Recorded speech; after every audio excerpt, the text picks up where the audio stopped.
O Grande Conflito. Capítulo 35. Ameaça à consciência. O romanismo é hoje olhado pelos protestantes com muito maior favor do que anos atrás. Nos países em que o catolicismo não está na ascendência e os romanistas adotam uma política conciliatória a fim de a conseguir, há crescente indiferença com relação às doutrinas que separam as igrejas reformadas da hierarquia papal. Ganha terreno a opinião de que, em última análise, não diferimos tão grandemente em pontos vitais como se supunha e de que pequenas concessões de nossa parte nos levarão a melhor entendimento com Roma. Houve tempo em que os protestantes davam alto valor à liberdade de consciência a tão elevado preço comprada. Ensinavam os filhos a aborrecer o papado e sustentavam que buscar harmonia com Roma seria deslealdade para com Deus. Mas quão diferentes são os sentimentos hoje expressos. Os defensores do papado asseveram que a Igreja foi caluniada, e o mundo protestante inclina-se a aceitar esta declaração. Muitos insistem em que é injusto julgar a Igreja de hoje pelas abominações e absurdos que assinalaram seu domínio durante os séculos de ignorância e trevas.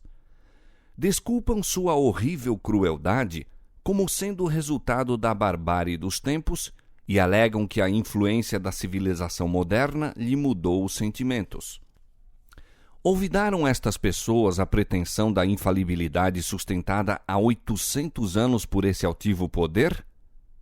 Longe de ser abandonada, firmou-se esta pretensão no século XIX de modo mais positivo que nunca dantes. Visto como Roma assevera que a Igreja nunca errou, nem, segundo as Escrituras, errará jamais, como poderá ela renunciar aos princípios que lhe nortearam a conduta nas eras passadas? A Igreja Papal nunca abandonará sua pretensão à infalibilidade. Tudo o que tem feito em perseguição dos que lhe rejeitam os dogmas, considera ela estar direito, e não repetiria os mesmos atos se a oportunidade lhe apresentasse? Removam-se as restrições ora impostas pelos governos seculares, reintegre-se Roma ao poderio anterior e de pronto ressurgirá a tirania e perseguição. Bem conhecido escritor, refere-se nos seguintes termos à atitude da hierarquia papal no que respeita à liberdade de consciência e aos perigos que ameaçam especialmente os Estados Unidos pelo êxito de sua política. Há muitos que se dispõem a atribuir ao fanatismo ou à puerilidade todo o receio quanto ao catolicismo romano nos Estados Unidos. Tais pessoas nada têm a ver no caráter e atitude do romanismo que seja hostil às nossas instituições livres ou nada encontram de mau presságio no incremento que vai tomando. Comparemos, pois, em primeiro lugar, alguns dos princípios fundamentais de nosso governo com os da Igreja Católica. A Constituição dos Estados Unidos garante liberdade de consciência. Nada se preza mais ou é de maior transcendência. O Papa Pio IX, na encíclica de 15 de agosto de 1854, disse: as doutrinas ou extravagâncias absurdas e errôneas em defesa da liberdade de consciência são erro dos mais perniciosos, uma peste que, dentre todas as outras, mais deve ser temida no Estado.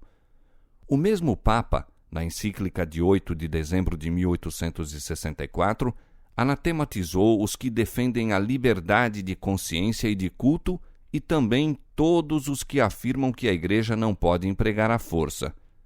O tom pacífico usado por Roma nos Estados Unidos não implica mudança de coração. É tolerante onde é impotente, diz o bispo O'Connor. A liberdade religiosa é meramente suportada até que o contrário possa ser levado a efeito sem perigo para o mundo católico.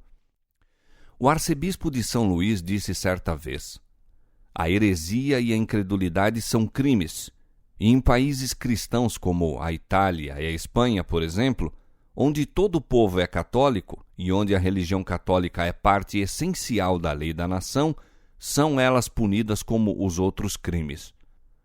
todo cardeal, arcebispo e bispo da Igreja Católica presta para com o Papa um juramento de fidelidade em que ocorrem as seguintes palavras: combaterei os hereges, cismáticos e rebeldes ao dito Senhor nosso, o Papa, ou seus sucessores, e persegui-los-ei em todo o meu poder.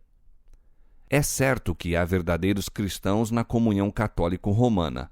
Milhares na dita igreja estão servindo a Deus segundo a melhor luz que possuem. Não se lhes permite acesso à sua palavra e, portanto, não distinguem a verdade.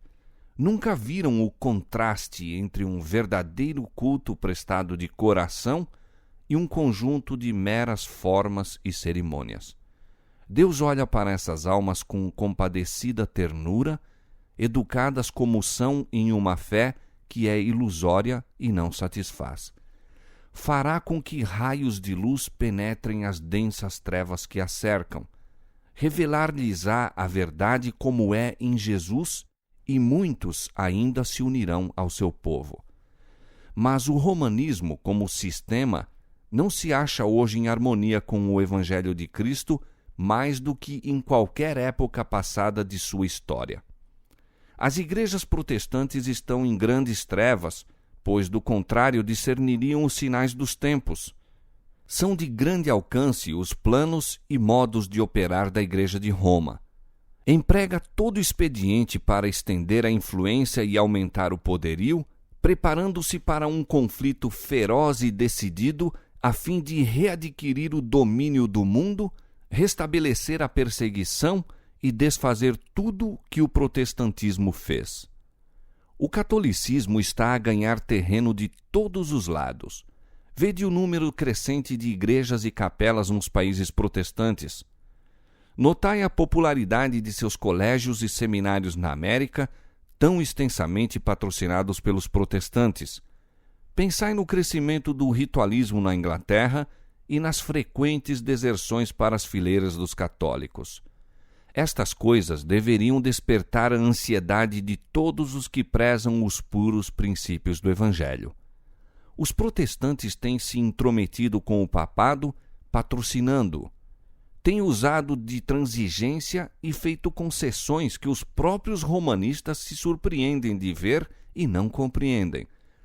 Os homens cerram os olhos ao verdadeiro caráter do romanismo e aos perigos que se devem recear com a sua supremacia. O povo necessita ser despertado a fim de resistir aos avanços deste perigosíssimo inimigo da liberdade civil e religiosa. Muitos protestantes supõem que a religião católica não é atrativa e que seu culto é um conjunto de cerimônias fastidioso e sem sentido. Enganam-se, porém.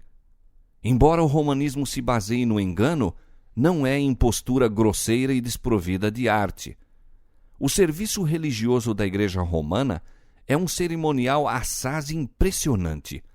O brilho de sua ostentação e a solenidade dos ritos fascinam os sentidos do povo, fazendo silenciar a voz da razão e da consciência. Os olhos ficam encantados. Igrejas magnificentes, imponentes procissões, altares de ouro, relicários com pedras preciosas, quadros finos e artísticas esculturas apelam para o amor do belo. O ouvido também é cativado. A música é inexcedível. As belas e graves notas do órgão, misturando-se à melodia de muitas vozes a ressoarem pelas elevadas abóbodas e naves ornamentadas de colunas das grandiosas catedrais, não podem deixar de impressionar a mente com profundo respeito e reverência. Este esplendor, pompa e cerimônias exteriores, que apenas zombam dos anelos da alma ferida pelo pecado, são evidência da corrupção interna. A religião de Cristo não necessita de semelhantes atrativos para se fazer recomendável.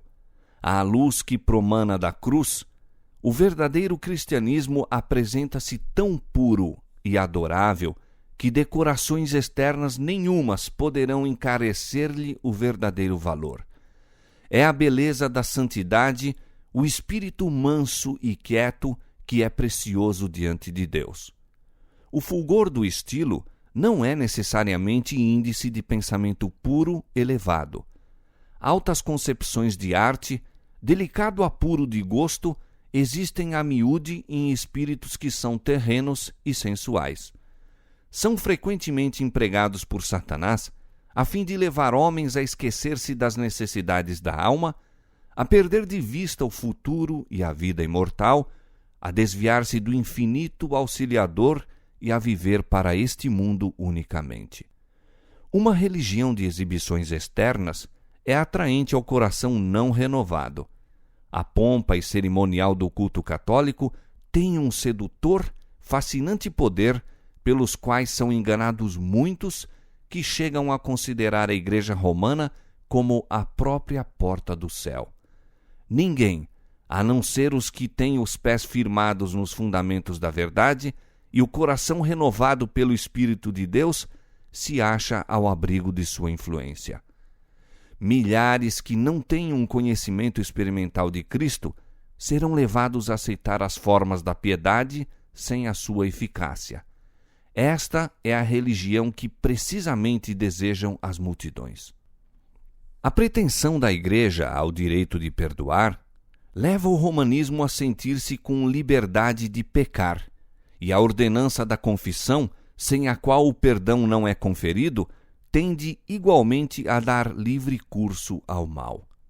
O que se ajoelha diante de um mortal e revela em confissão os pensamentos e imaginações secretos do coração, está aviltando a sua varonilidade, degradando todo o nobre instinto da alma.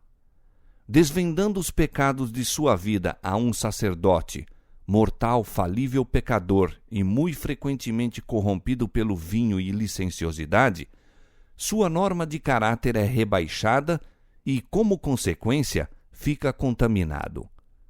Seu conceito acerca de Deus é degradado à semelhança da humanidade decaída, pois o padre se acha como representante de Deus.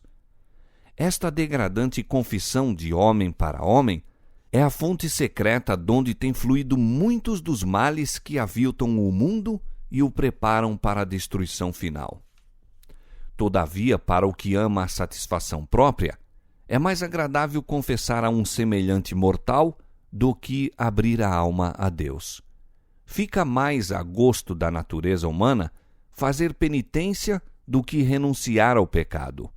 É mais fácil mortificar a carne com cilício, urtigas e aflitivas cadeias do que crucificar os desejos carnais. Pesado é o fardo que o coração carnal deseja levar, de preferência a curvar-se ao jugo de Cristo. Existia notável semelhança entre a Igreja de Roma e a Igreja judaica ao tempo do primeiro advento de Cristo. Ao passo que os judeus secretamente conculcavam todos os princípios da lei de Deus, eram exteriormente rigorosos na observância de seus preceitos, sobrecarregando-a com exorbitâncias e tradições que tornavam difícil e penosa a obediência. Assim como os judeus professavam reverenciar a lei, pretendem os romanistas reverenciar a cruz. Exaltam o símbolo dos sofrimentos de Cristo, enquanto no viver negam aquele a quem ela representa. Os romanistas colocam cruzes sobre as igrejas, sobre os altares e sobre as vestes.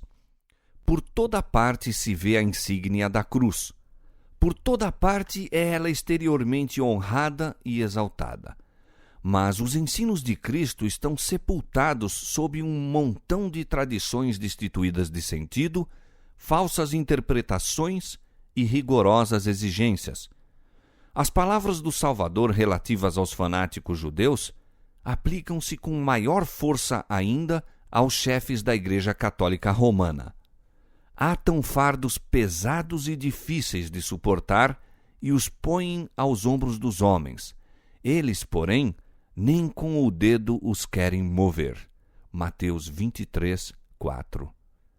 Almas conscienciosas são conservadas em constante terror, temendo a ira de um Deus que foi ofendido, enquanto muitos dos dignitários da Igreja estão a viver no luxo e em prazeres sensuais. O culto das imagens e relíquias, a invocação dos santos e a exaltação do Papa são ardis de Satanás para desviar de Deus e de seu Filho a mente do povo.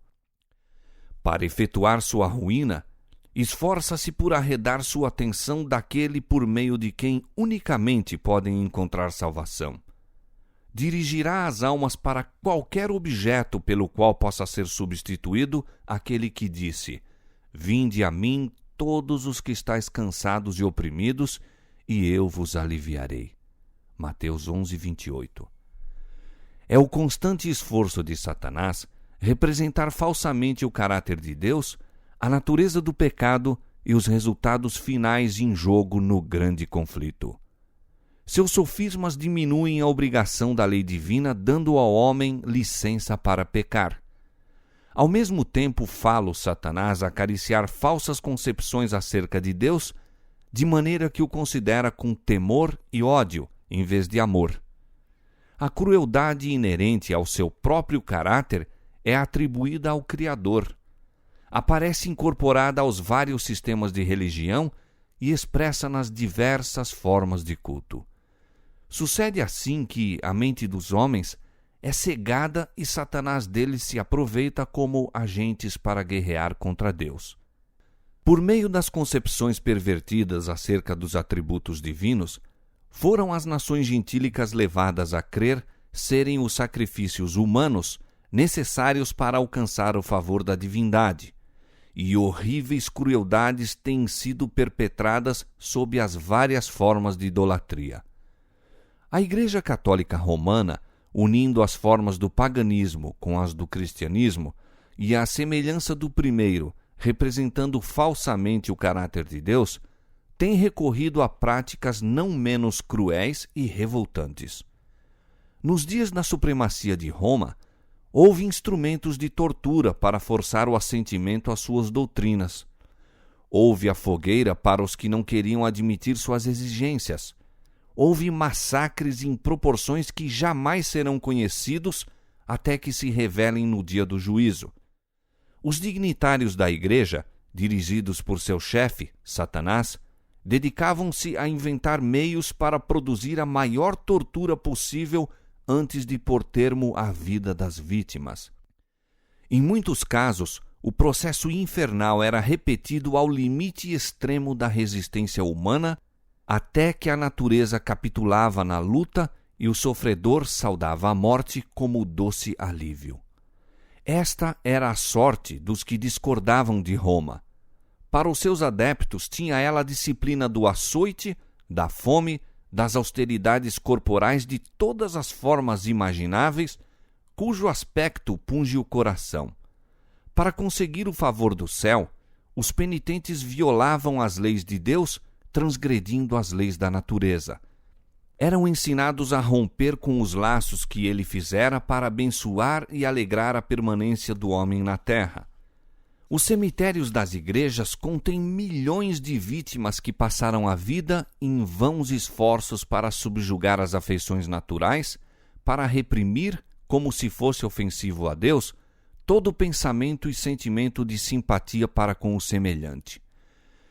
Se quisermos compreender a decidida crueldade de Satanás, manifestada no transcurso dos séculos, não entre os que jamais ouviram algo acerca de Deus, mas no próprio coração da cristandade e através da mesma em toda a sua extensão, temos apenas de olhar para a história do romanismo. Por meio deste gigantesco sistema de engano, o príncipe do mal leva a efeito seu propósito de acarretar a desonra a Deus e a desgraça ao homem. E vendo nós como consegue disfarçar-se e realizar a sua obra por intermédio dos dirigentes da Igreja, melhor podemos compreender o motivo de ter tão grande aversão à Escritura Sagrada. Se este livro for lido, a misericórdia e amor de Deus serão revelados. Ver-se-á que ele não impõe aos homens nenhum desses pesados fardos. Tudo o que requer é um coração quebrantado e contrito, um espírito humilde e obediente. Cristo não dá em sua vida nenhum exemplo que autorize os homens e mulheres a se encerrarem em mosteiros sob pretextos de se prepararem para o céu. Jamais ensinou que o amor e a simpatia devem ser reprimidos. O coração de Jesus transbordava de amor. Quanto mais o homem se aproxima da perfeição moral, mais acentuada é sua sensibilidade, mais aguda a percepção do pecado e mais profunda a simpatia para com os aflitos. O Papa pretende ser o vigário de Cristo, mas como se poderá comparar o seu caráter com o de nosso Salvador? Viu-se alguma vez Cristo condenar homens à prisão ou ao instrumento de tortura porque não lhe renderam homenagem como Rei do céu? Acaso foi sua voz ouvida a sentenciar à morte os que o não aceitaram? Quando Jesus foi menosprezado pelo povo da aldeia samaritana, o apóstolo João se encheu de ira e perguntou: Senhor, queres que digamos que desça fogo do céu e os consuma como Elias também o fez? Jesus olhou compassivo para o discípulo e censurou-lhe a severidade, dizendo: O Filho do Homem não veio para destruir as almas dos homens, mas para salvá-las.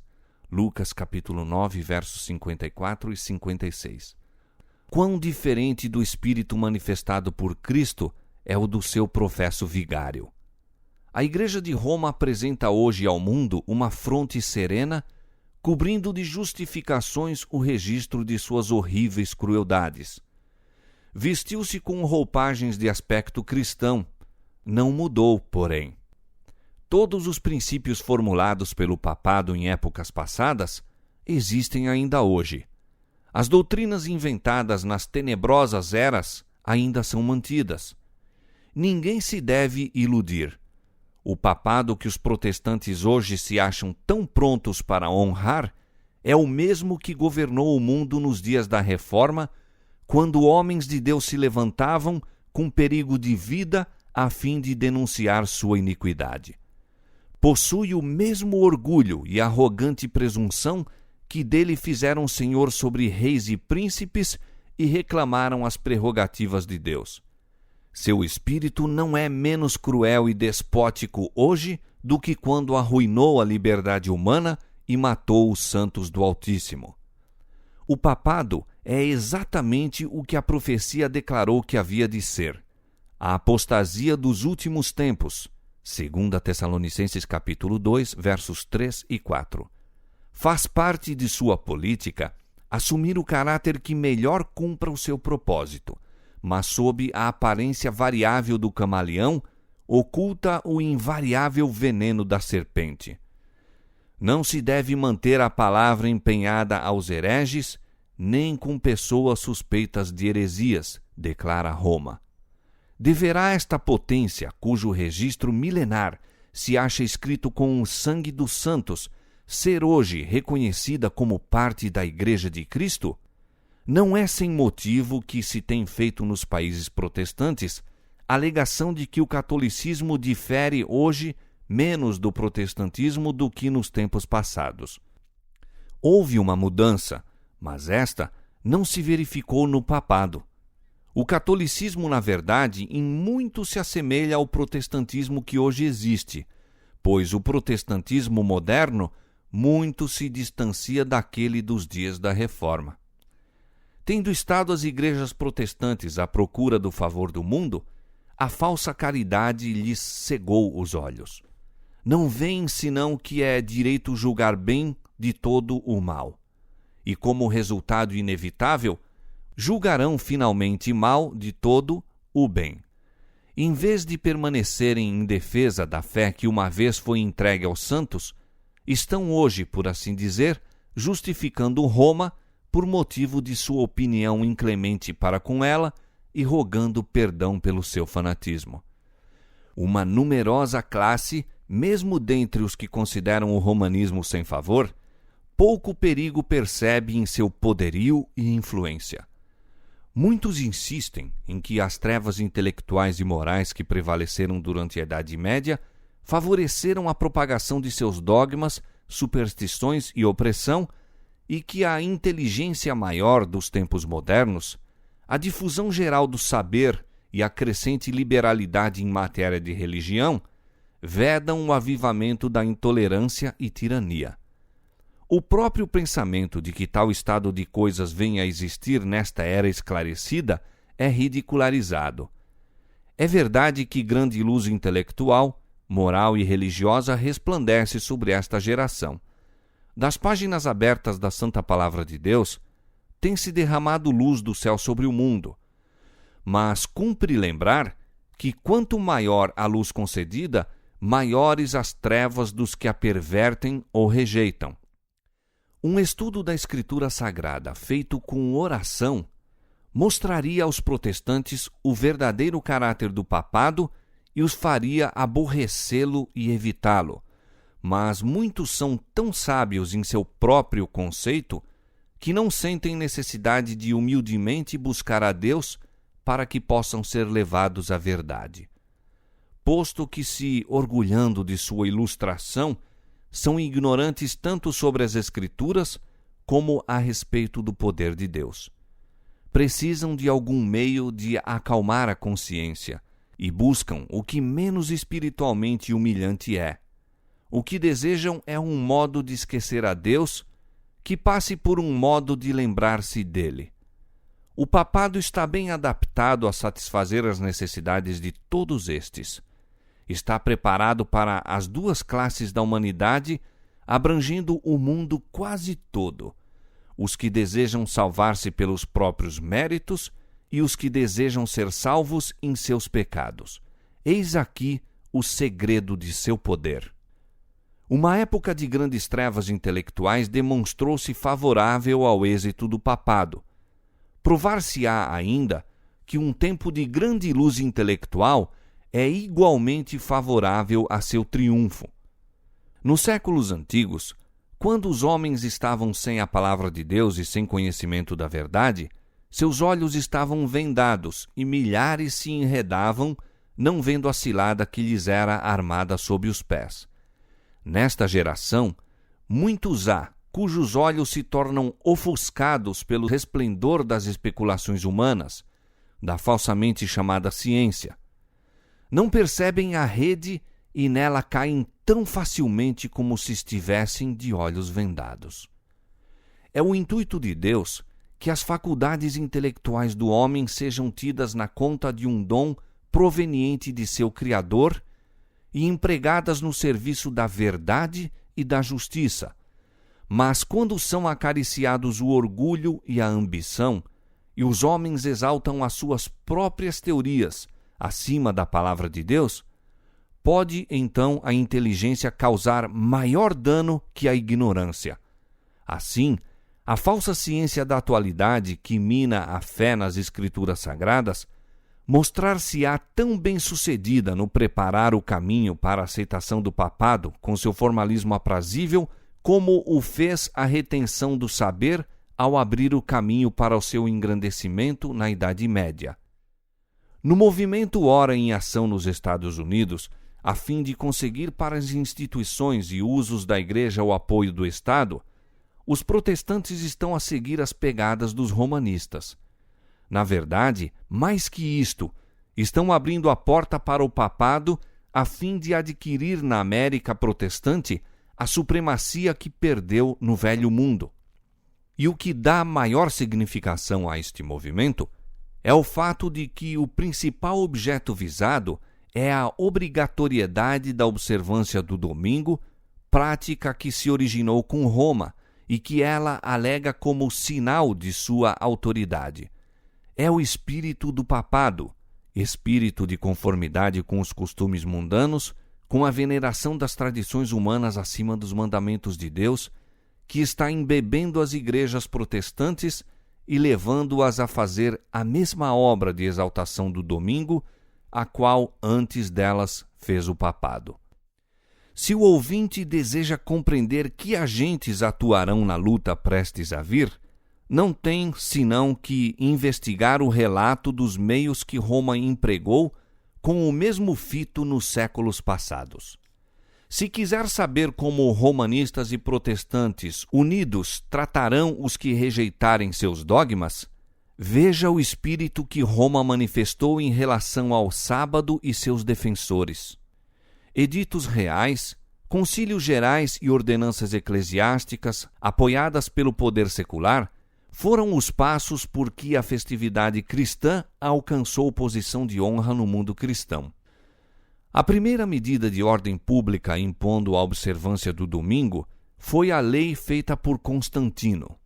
Este edito exigia que o povo da cidade repousasse no venerável dia do sol, mas permitia aos homens do campo continuarem com suas fainas agrícolas. Posto que virtualmente um estatuto pagão foi imposto pelo imperador depois de ser nominalmente aceito pelo cristianismo. Como a ordem real não parecia subsistir de modo suficiente à autoridade divina, Eusébio, bispo que procurava o favor dos príncipes e era amigo íntimo e adulador de Constantino, propôs a alegação de que Cristo transferira o sábado para o domingo. Nenhum testemunho das Escrituras, sequer, foi aduzido em prova da nova doutrina. O próprio Eusébio inadvertidamente reconhece sua falsidade e indica os verdadeiros autores da mudança. Todas as coisas, diz ele, que se deveriam fazer no sábado, nós as transferimos para o dia do Senhor. Mas o argumento do domingo, infundado como era, serviu para acoroçoar os homens a conculcarem o sábado do Senhor. Todos os que desejavam ser honrados pelo mundo aceitaram a festividade popular. Com o firme estabelecimento do papado, a obra da exaltação do domingo continuou. Durante algum tempo, o povo se ocupou com trabalho agrícola fora das horas de culto e o sétimo dia, o sábado, continuou a ser considerado como o dia de repouso. Lenta e seguramente, porém, se foi efetuando a mudança. Aos que se achavam em cargos sagrados era vedado proceder, no domingo, a julgamentos em qualquer questão civil. Logo depois, ordenava-se a todas as pessoas, de qualquer classe, abster-se do trabalho usual, sob pena de multa aos livres e açoites no caso de serem servos. Mais tarde foi decretado que os ricos fossem punidos com a perda da metade dos bens e, finalmente, que, se obstinassem, fossem escravizados. As classes inferiores deveriam sofrer banimento perpétuo. Recorreu-se também aos milagres. Entre outros prodígios, foi referido que, estando um lavrador, em dia de domingo, a limpar o arado com um ferro para em seguida lavrar o campo, o ferro cravou-se-lhe firmemente na mão, e durante 2 anos ele o carregou consigo para a sua grande dor e vergonha. Mais tarde, o Papa deu instruções para que o padre da paróquia admoestasse os violadores do domingo e fizesse com que fossem à igreja dizer suas orações, não acontecesse e trouxessem eles alguma grande calamidade sobre si mesmos e os vizinhos. Um concílio eclesiástico apresentou o argumento, desde então muito largamente empregado, mesmo pelos protestantes, de que, tendo pessoas sido fulminadas por raios enquanto trabalhavam no domingo, deve este ser o dia de repouso. É evidente, diziam os prelados, quão grande foi o desprazer de Deus pela sua negligência quanto a este dia. Fez-se então o apelo para que padres e ministros, reis e príncipes e todo o povo fiel empregassem os maiores esforços e cuidados a fim de que o dia fosse restabelecido à sua honra e para crédito do cristianismo mais dedicadamente observado no futuro. Mostrando-se insuficientes os decretos dos concílios, foi rogado às autoridades seculares que promulgassem um edito que inspirasse terror ao povo e o obrigasse a abster-se do trabalho no domingo. Num sínodo realizado em Roma, todas as decisões anteriores foram reafirmadas com maior força e solenidade. Foram também incorporadas à lei eclesiástica e impostas pelas autoridades civis através de quase toda a cristandade. A ausência da autoridade escriturística para a guarda do domingo ainda ocasionava não pequenas dificuldades. O povo punha em dúvida o direito de seus instrutores de deixarem de lado a positiva declaração de Jeová: o 7º dia é o sábado do Senhor teu Deus, para honrar o dia do sol. A fim de suprir a falta de testemunho bíblico, foram necessários outros expedientes. Um zeloso defensor do domingo, que pelos fins do século XII visitou as igrejas da Inglaterra, encontrou resistência por parte de fiéis testemunhas da verdade. E tão infrutíferos foram os seus esforços que se retirou do país por algum tempo em busca de meios para fazer valer os seus ensinos. Ao voltar, a falta foi suprida e em seus trabalhos posteriores obteve maior êxito. Trouxe consigo um rolo que dizia provir do próprio Deus e conter a necessária ordem para a observância do domingo, com terríveis ameaças para amedrontar o desobediente. Este precioso documento, fraude tão vil como a instituição que apoiava, dizia-se haver caído do céu e sido achado em Jerusalém sobre o altar de São Simeão, no Gólgota. Mas, em realidade, o palácio pontifical em Roma foi a fonte donde procedeu. Fraudes e falsificações para promover o poderio e prosperidade da Igreja têm sido em todos os séculos consideradas lícitas pela hierarquia papal. O rolo proibia o trabalho desde a hora 9, 3 horas da tarde, do sábado, até ao nascer do sol da segunda-feira, e declarava-se ser a sua autoridade confirmada por muitos milagres. Referia-se que pessoas que trabalharam além da hora indicada foram atacadas de paralisia. Certo moleiro que tentou moer o trigo viu, em lugar da farinha, sair uma torrente de sangue e a mó ficar parada apesar do forte ímpeto da água. Uma mulher que pusera a massa de pão ao forno achou-a crua quando foi tirada, embora o forno estivesse muito quente. Outra que tinha massa preparada para cozer à hora 9, mas resolvera deixá-la de lado até segunda-feira, encontrou-a no dia seguinte transformada em pães e estava cozida pelo poder divino. Um homem que cozeu o pão depois da hora 9 no sábado, achou ao parti-lo na manhã seguinte que do mesmo saía sangue. Por meio de tais invencionices absurdas e supersticiosas, esforçaram-se os defensores do domingo por estabelecer a santidade deste. Na Escócia, assim como na Inglaterra, conseguiu-se consideração maior pelo domingo, unindo-se-lhe uma parte do antigo sábado. Mas o tempo que se exigia fosse santificado variava. Um edito do rei da Escócia declarou que se deveria considerar santo desde o meio-dia de sábado e que ninguém, desde aquela hora até segunda-feira de manhã, deveria ocupar-se em trabalhos seculares. Mas, apesar de todos os esforços para estabelecer a santidade do domingo, os próprios romanistas publicamente confessavam a autoridade divina do sábado e a origem humana da instituição pela qual foi ele suplantado. No século XVI, um concílio papal declarou francamente: lembrem-se todos os cristãos de que o 7º dia foi consagrado por Deus, recebido e observado não somente pelos judeus, mas por todos os outros que pretendiam adorar a Deus, embora nós, os cristãos, tenhamos mudado o seu sábado para o dia do Senhor, domingo. Os que estavam a se intrometer com a lei divina não ignoravam o caráter de sua obra. Achavam-se deliberadamente colocando-se acima de Deus. Exemplo notável da política de Roma para com os que dela discordavam foi dado na longa e sanguinolenta perseguição dos valdenses, alguns dos quais eram observadores do sábado. Outros sofreram de modo semelhante pela sua fidelidade para com o 4º mandamento. A história das igrejas da Etiópia é especialmente significativa. Em meio das trevas da Idade Média, os cristãos da África Central foram perdidos de vista e esquecidos pelo mundo e durante muitos séculos gozaram liberdade no exercício de sua fé.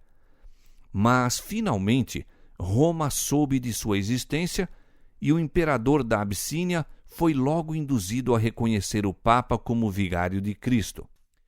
Seguiram-se outras concessões. Foi promulgado um edito proibindo a observância do sábado sob as mais severas penas. Mas a tirania papal se tornou logo um jugo tão amargo que os abissínios resolveram sacudi-lo de seu pescoço. Depois de luta terrível, os romanistas foram banidos de seus domínios, restabelecendo-se a antiga fé. As igrejas regozijaram-se com a liberdade e jamais olvidaram a lição que aprenderam concernente aos enganos, fanatismo e poder despótico de Roma. Estavam contentes por permanecerem dentro de seu reino solitário, desconhecidos para o resto da cristandade.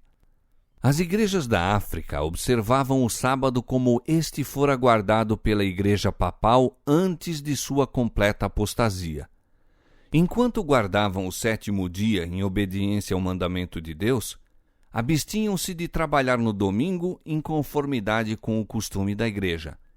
Obtendo poder supremo, Roma pisou sobre o sábado do Senhor para exaltar o seu próprio, mas as igrejas da África, ocultas quase durante 1000 anos, não participaram desta apostasia.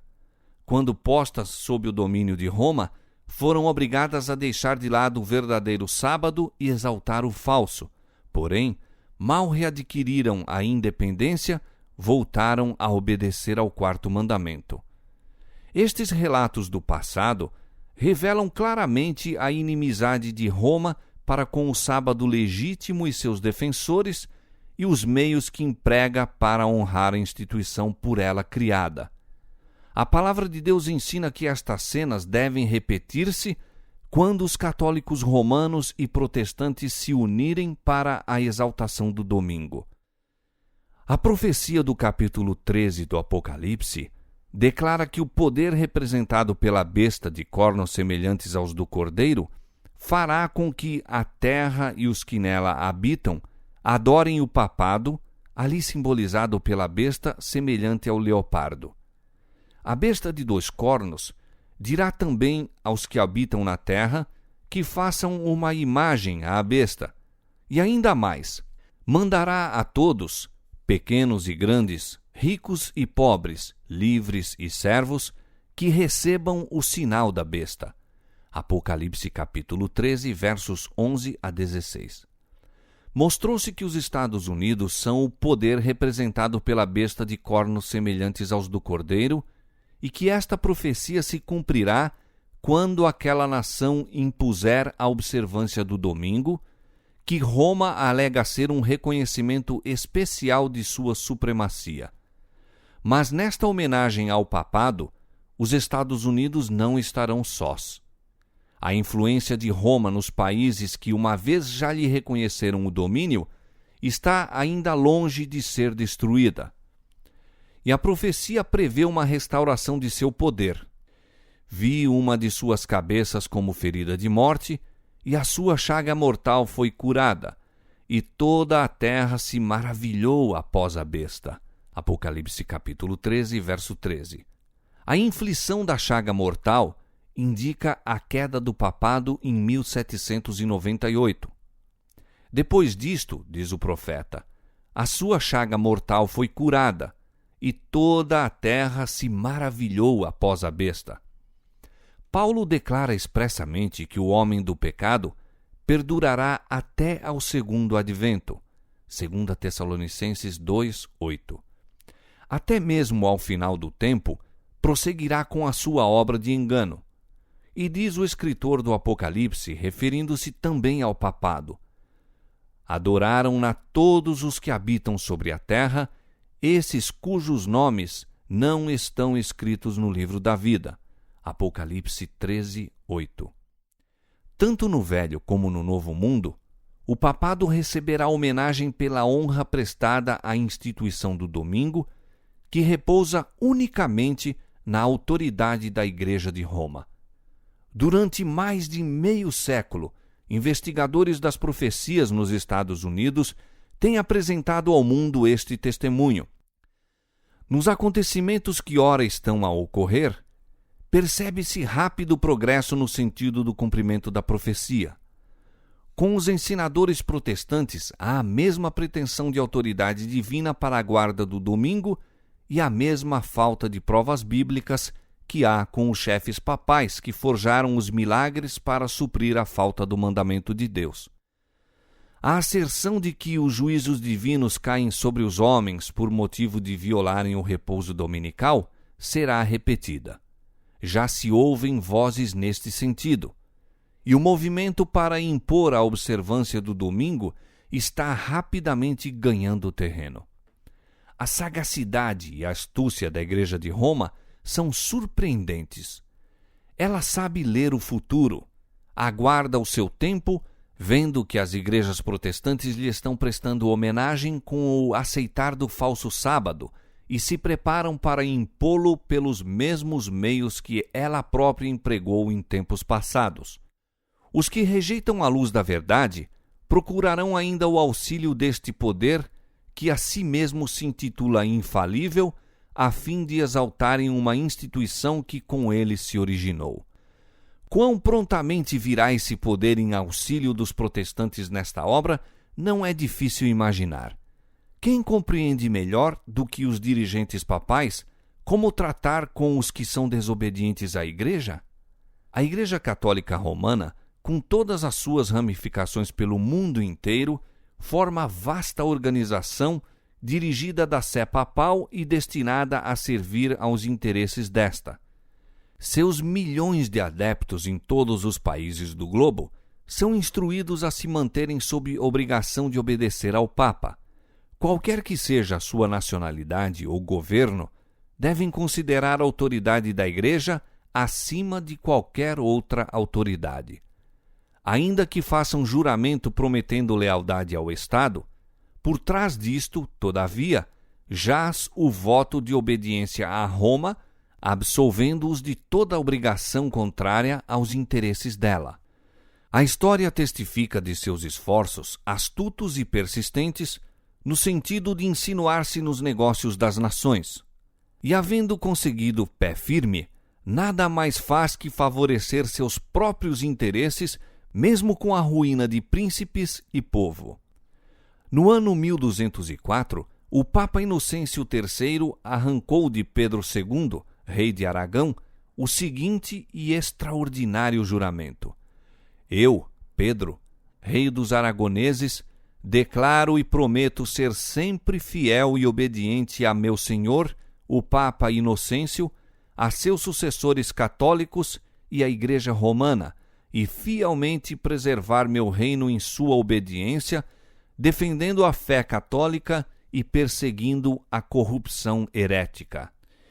Isso está em harmonia com as pretensões relativas ao poder do pontífice romano, de que lhe é lícito depor imperadores e de que pode absolver os súditos de sua fidelidade para com os governantes ímpios.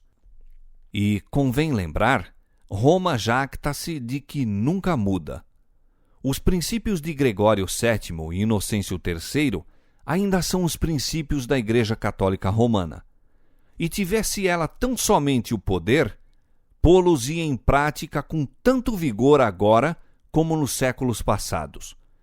Pouco sabem os protestantes do que estão fazendo ao se proporem a aceitar o auxílio de Roma na obra da exaltação do domingo. Enquanto se aplicam à realização de seu propósito, Roma está visando a restabelecer o seu poder para recuperar a supremacia perdida. Estabeleça-se nos Estados Unidos o princípio de que a Igreja possa empregar ou dirigir o poder do Estado, de que as observâncias religiosas possam ser impostas pelas leis seculares. Em suma, que a autoridade da Igreja e do Estado devem dominar a consciência, e Roma terá assegurado o triunfo nesse país. A palavra de Deus deu aviso do perigo iminente. Se este for desatendido, o mundo protestante saberá quais são realmente os propósitos de Roma apenas quando for demasiado tarde para escapar da cilada. Ela está silenciosamente crescendo em poder. Suas doutrinas estão a exercer influência nas assembleias legislativas, nas igrejas e no coração dos homens.